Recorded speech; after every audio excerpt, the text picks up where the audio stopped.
Hello, everyone, and I am excited to be here today with Karen Glazer and Jan Kreidenberg from Open.Video.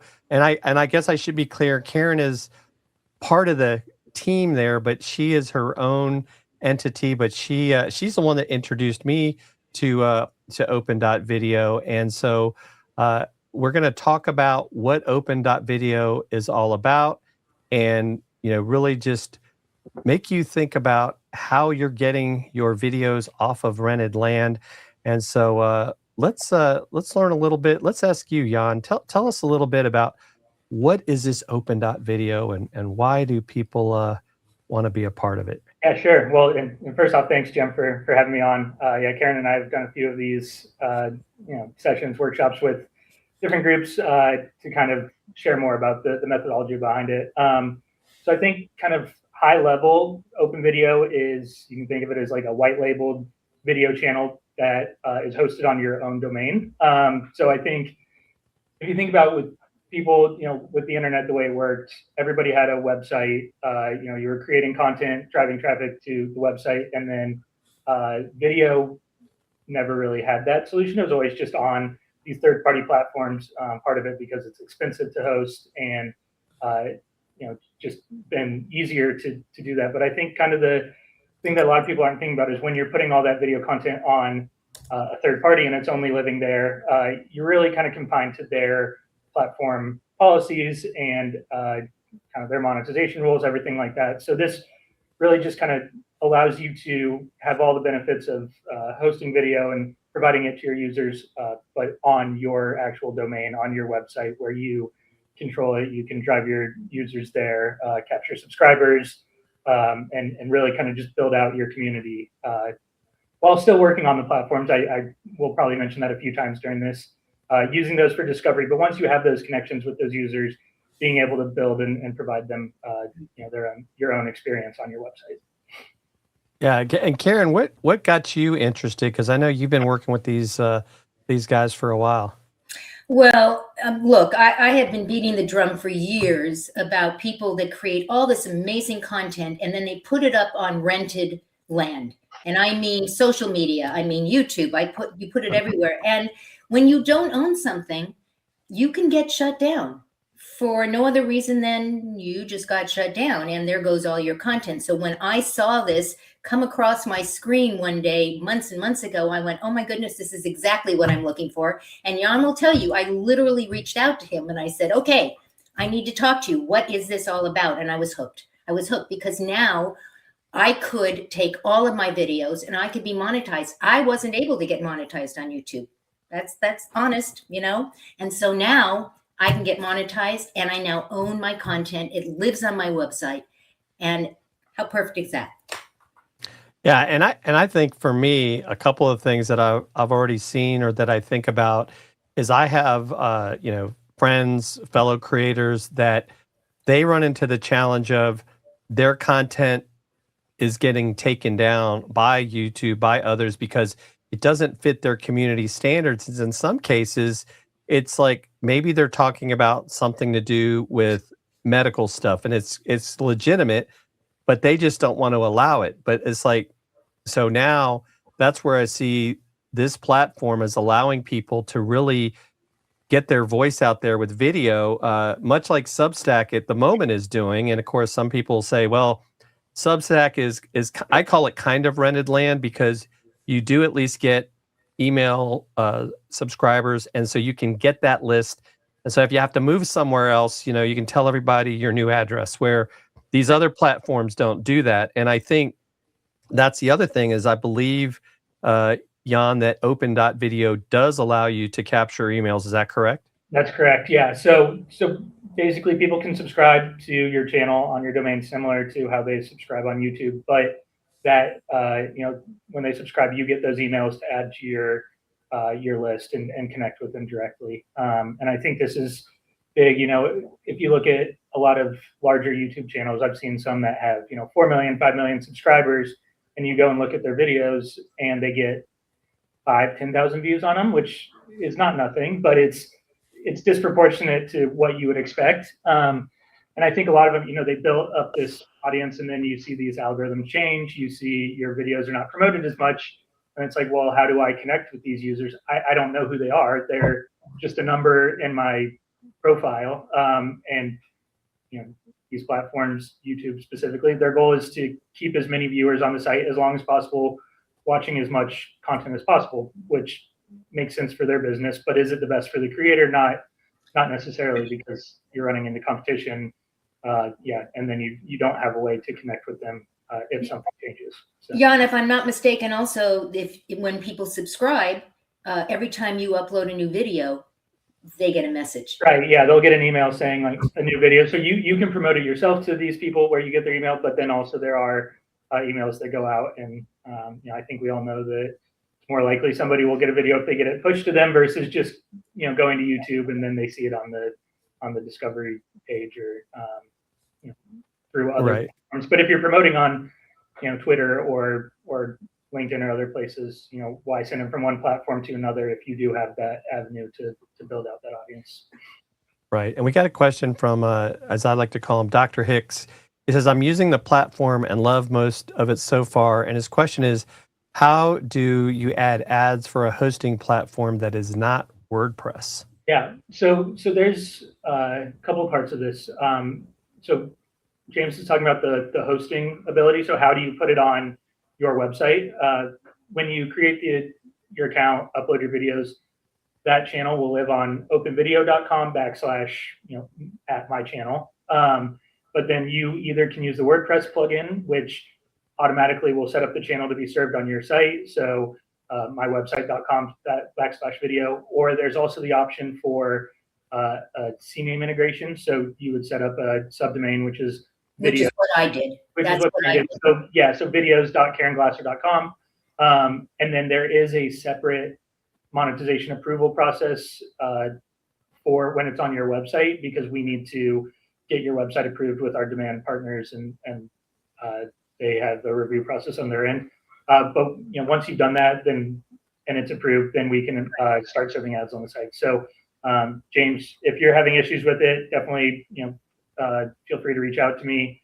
I think my email will be on the slide later, but happy to work with you on getting all of that set up and kind of make sure that all the steps are complete to monetize. Excellent. And he just said, perfect. And he wants to do that because he's been using the C names. Okay. Yeah, that's what Karen did. And we've got, you know, ads running on her videos and everything like that. So. Perfect. Which is kind of cool, huh? Push a button, ad runs. Yeah. So, so part of what I've seen too is, you know, it allows you, if you have an existing YouTube channel, you guys bring all that content in for us. Mm-hmm. And it's pretty quick, pretty seamless.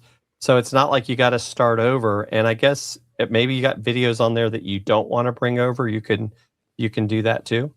Yeah. Yeah. So you can link your YouTube channel, and we have a automatic importer that will bring everything in. We have a few other options as well.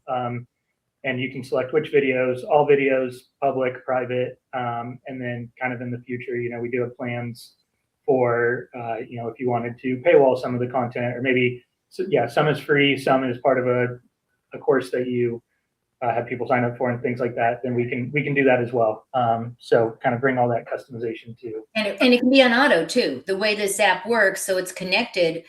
You can say, I want all of my videos or just this playlist or whatever, and it will do it all by itself. And you want to make sure you select the right thing, because if you don't, you'll end up with all your videos coming in, even if you don't want them. So again, it's part of the setup. And just, you know, Jan said I'm willing to help as well, to help you do this. We're going to record a couple of tutorials on some of these things, just so that you don't feel like you're running blind on this. Right. And so in talking about the managing and editing of your videos, so it's all, is it strictly on desktop? Is it something that you can do from a mobile device? How is that set up? It's all made to be mobile friendly as well. So you can manually upload videos from your phone, from desktop. We have the YouTube importer, which you can connect from your phone and automatically pull in. And then we have a desktop app that kind of can work in the background as well. But to Karen's point, it's like you can just continue to upload to YouTube, and then it'll automatically pull it into this CMS for your videos that's on your website and kind of managed there as well. Right. One of the questions I know that we've been asked is, can we put shorts in there? You can put anything you want, any length, any size. If you are doing a live video and you put it under private over on YouTube, you want to make sure that you take it off of private and then wait 24 hours. I've been there. I like to say I break things so that we know exactly where the issues are. But in that case, so those are one of the things. So if you're doing a live stream on Substack, as Jim, and you've also done it over to YouTube, but it was under a paywall, or it's under you have to sign up for it. You need to then take it off, and it takes about 24 hours. So the workaround is you just re-upload it and take it over to Open.Video. Okay. And we got another question from James. He goes, what is the, and I was actually going to get to this. So, so we're jumping ahead a little bit, but that's okay, Dr. Hicks. What is the Open.Video monetization strategy? And he asked because we, as you, want your platform to be financially sustainable. Yeah, of course. No, it's a common question we get. So right now, everything is free to use. And in the future, we're planning to provide kind of paid features. So we can jump to, we're working on some live streaming. So you could live stream directly from your website in addition to other platforms. That'll be, a paid feature, or the paywalls, things like that. So, but for right now, and I guess some background on the company. So Open.Video is, we're part of a parent company called Ezoic, and we've been in the digital ad space for the last 15 years. So and venture back and everything. So we kind of have, we have runway to develop this, and really right now it's getting those people to use the platform and kind of implement it into their strategy, and then we'll have kind of paid layers in the future. But everybody joining right now will get everything for free and be grandfathered into this in the future as well. So that's awesome.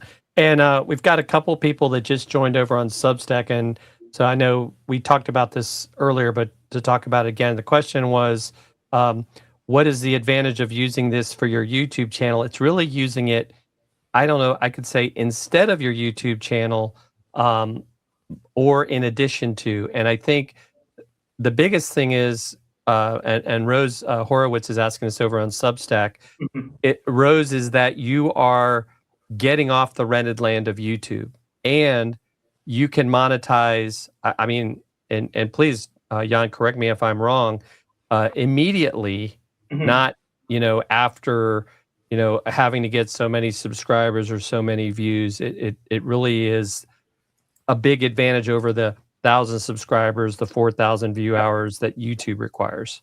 Yeah, exactly. So I think of it a couple ways. Like, definitely not a replacement. I think, like, if you're doing stuff on YouTube and you are getting some discovery traffic on YouTube, definitely keep doing that. It is a discovery engine for a reason. But I think what I've seen talking to a lot of creators is they're like, oh, well, I get all my views on YouTube, or YouTube's giving me all these, all my viewers. The reality is you're probably actually driving a lot of those viewers yourself, whether it's promoting it on LinkedIn or Facebook, or emailing people, sharing it, texting even. You're generating a lot of those views. And so if you're sending them to YouTube, one, if you're smaller, you're not going to be able to monetize those views. So I think there's that benefit there. And then two, like we were saying, how many billions of hours of content are being uploaded to YouTube, and their whole goal of the platform is to maximize watch time on the site. So that's not, how do I make sure Jim gets all of his viewers? It's, how do I make sure that viewer that comes spends 10 minutes on the site instead of 8? And so it's kind of your interests are not necessarily aligned. So I think, again, this just gives you the area where you own it and can drive those people you already have those connections with, still use the platforms for the discovery, which is what they are good at. What I do is I literally embed the videos right on my website, because I have an intro video that sits at the top of my website, and invariably somebody goes there, that's the first thing they see.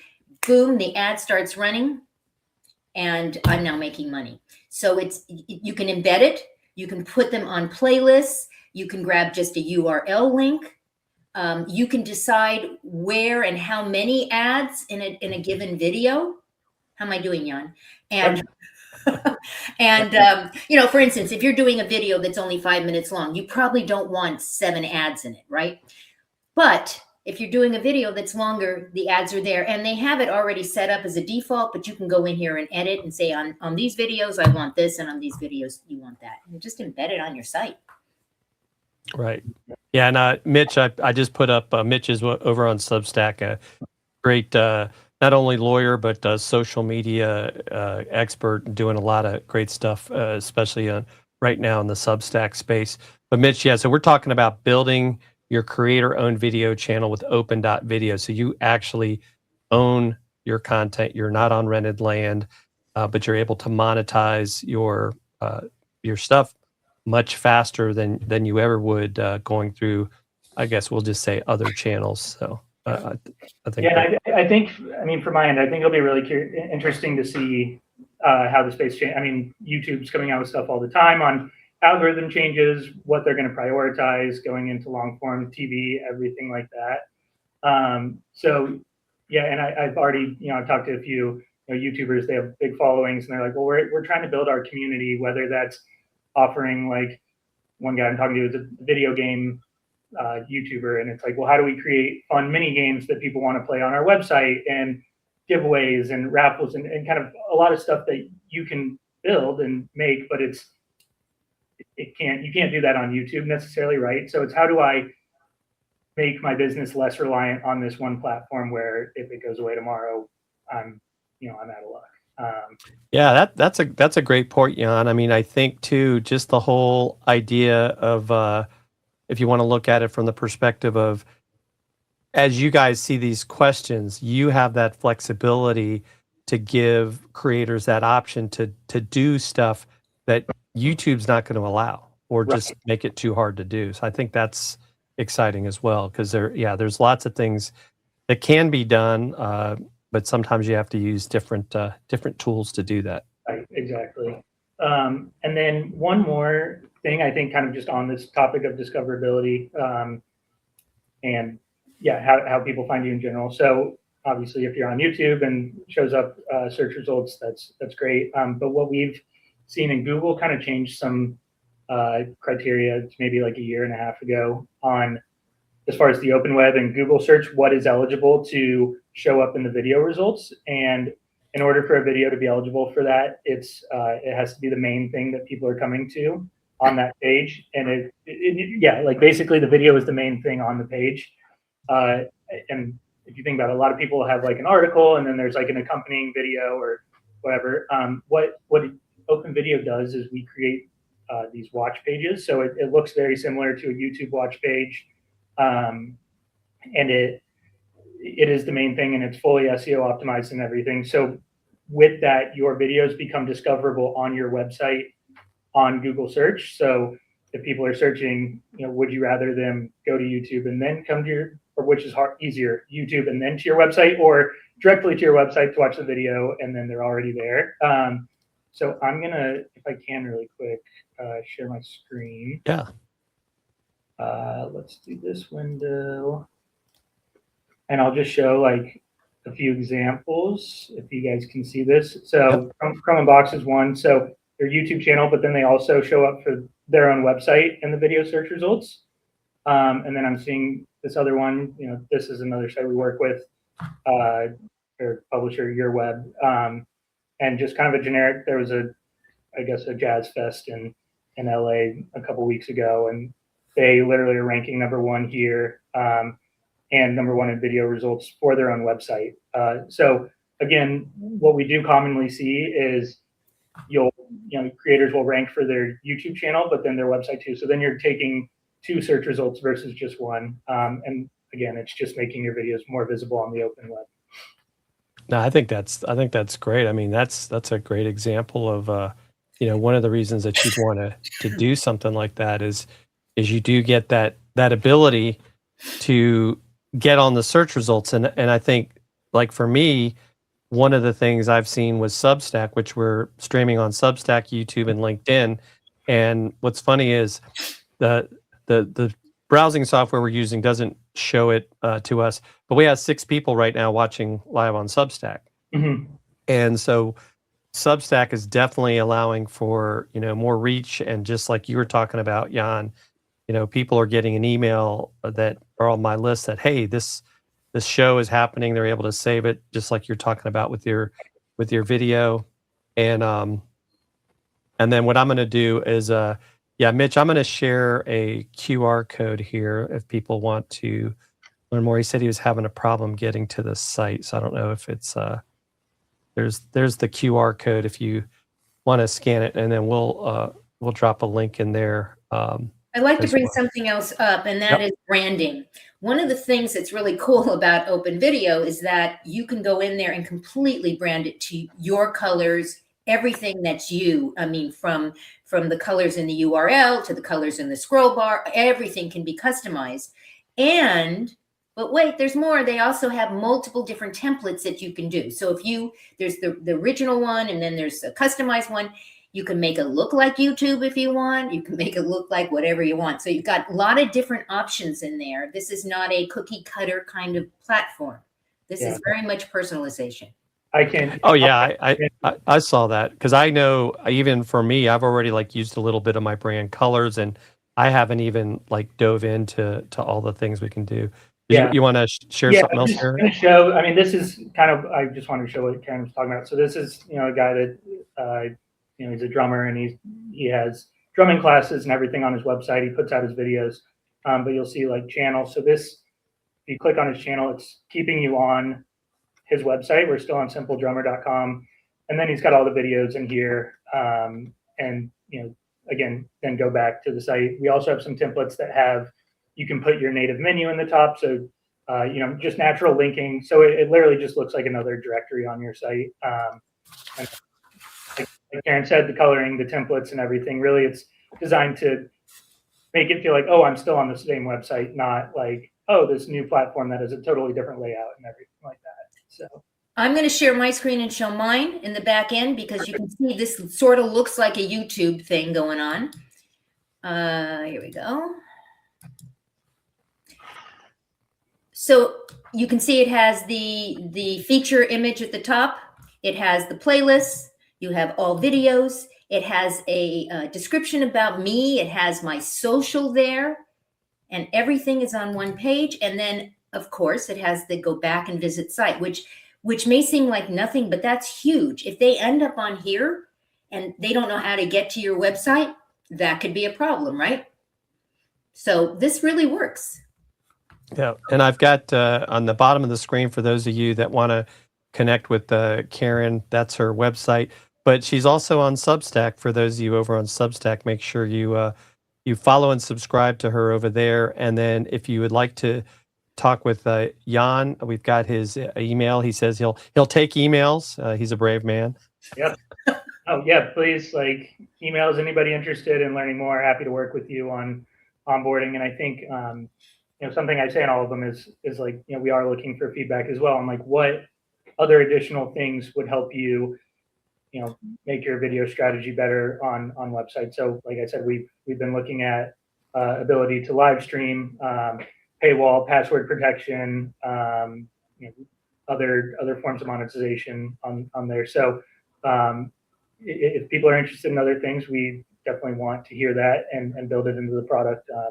Just make it easier and easier to use. So, well, and I think that's great. I mean, I will tell you that you guys, as I know some folks I know, like Samantha Kelly, who's watching, but you guys, I'll say, surprised and delighted me, as some people say, because when I signed up, I got emails from you guys almost immediately, and I was in shock, because most companies, when you use their product, you might hear from them only if you complain, and then I wrote back, and then you guys responded back quickly. So I was very impressed. It reminded me of, I'll just say, the old days of StreamYard, when the co-founders, Gage and Dan, they would go live every week and tell people about the product roadmap, things that were going on. And I think that's so good to see that you guys, you're looking at this as more than just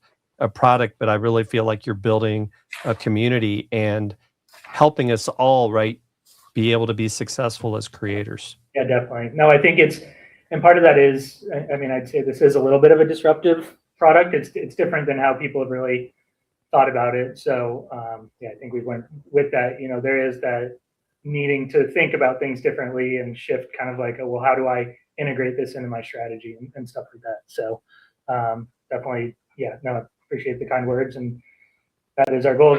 Kind of, yeah, work with people, not just here's a product, go figure it out type thing. Right.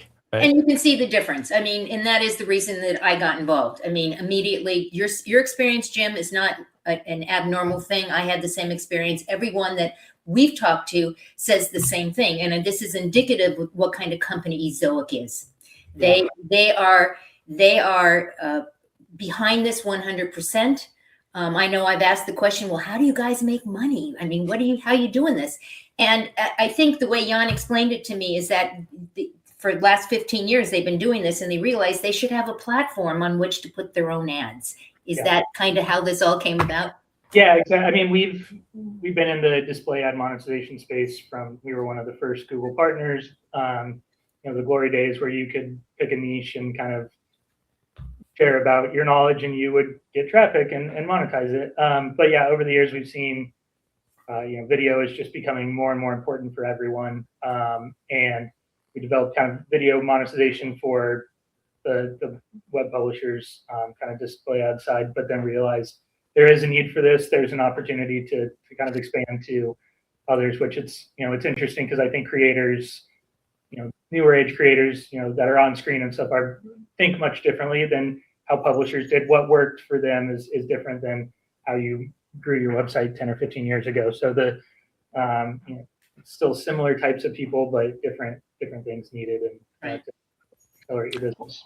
And Jan, if you could talk to this too, and I think this is interesting because I also, you know, not only having a video podcast, but you think about podcasters, Karen, you probably heard this too, is they'll start a show or something and say, well, how do I get sponsors? How do I monetize? And you kind of have, in a sense, solved that problem for them partially. I still think that you got to have good content. Right. And that, hey, if you put the content out there and people are consuming it, you are going to monetize. And not to me that should be the main goal. The main goal, I think, should be, you know, how can I help others be successful first, and then I think the rest will follow. Yeah, and I do think, and we were talking to someone else about this, but it's getting something for the work you've done. Yeah, maybe it's not going to be it's not going to be life-changing revenue immediately, but you get a couple dollars in revenue from the videos you created. You can reinvest that back in, or just at least see like, hey, I've made something that has actually given me something back in return, which I mean, you probably felt the same way, but building on YouTube can be very frustrating, lonely, frustrating, feel like, you know, you want to quit multiple times because you've been putting in so much work and you've just seen nothing from it. So yeah, just, you know, making the barriers easier to enter. Yeah. So no, this is great. Karen, was there anything else you wanted to like add in that maybe we haven't hit on? No, I only to say that once you've scanned the QR code and once you've gotten it in there and you start playing with all of this, please do reach out because I'm happy to help. But as you're getting ready to do this, audit your catalog. Go look and see what you got going on in YouTube. Decide what you want to bring over, what you don't want to bring over. You know, begin with the end in mind. Don't do what I did. We literally had to go in and remove stuff. Everything came over all at one time. And it was pretty rapid as well. And again, I want to encourage you to use the little app that they've got going on here. You literally, once it's set up, it sits, if you have a Mac, it sits in the tray down below and you just click a button and in comes your video. So there's got tools that are built into this. You know, just take a look. Yeah, we try to make onboarding as easy as possible because trying to manually upload every video or whatever, and just letting it run on autopilot. So yeah, I think it's, you know, the platform's pretty robust and easy to use right now, and I'm very much looking forward to, you know, continuing to build on this and get more and more people using it. So yeah, and so as we kind of wrap things up, Jan, what is, I guess, on the roadmap that you can share with us that people should be excited about, say maybe over the next 6 months? Yeah, so I'd say I think the live streaming is something that I was a little is jury's out. Like, do people actually want this? That seems to be something that actually is getting good feedback that people would want to use. Like I said, the paywalls and password protected stuff. We've also some plans on trying to make it easier to integrate into like Versal or other single page web apps and stuff.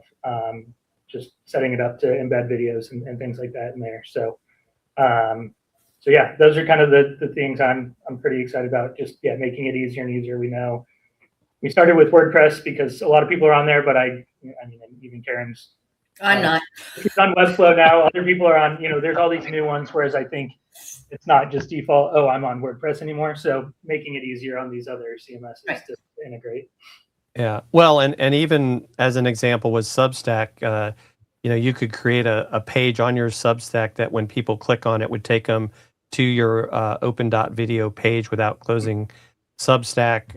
That's one of the things that I think is exciting about how you'd be able to integrate that. And I would think too, embed some of your Open.Video assets into maybe some of your write-ups. And I will be turning this into a write-up on my Substack, and I'll probably make it a LinkedIn newsletter as well. I like to test to see which gets more views. But this has been really great. I really appreciate you all willing to take the time, and happy to have you come back again, and we can talk about maybe some other things and dive into more of what the people want. It's not about what we want, but exactly. No, happy to do that. And thank you for using your platform, allowing us to come. So this has been great. So if you want to get started, folks, just remember you can scan the QR code, but I'll also have the link when I get the article out along with this video. So you have a choice. You can watch us, or you can get the summary, as I like to say. But Karen, any final thoughts? No, just do it. Don't get in your head that, well, it's not you. Just do it. Just do it. It really is easy to set up, and you're going to come back and say, why didn't I do this a month ago? So do it. Yep. Awesome. Well, thanks everyone. And we'll see you again soon, and make sure you connect with these folks. And thanks again, Jan and Karen. And Thanks, Jim. see you soon. Thanks, John. Yes, bye. Bye.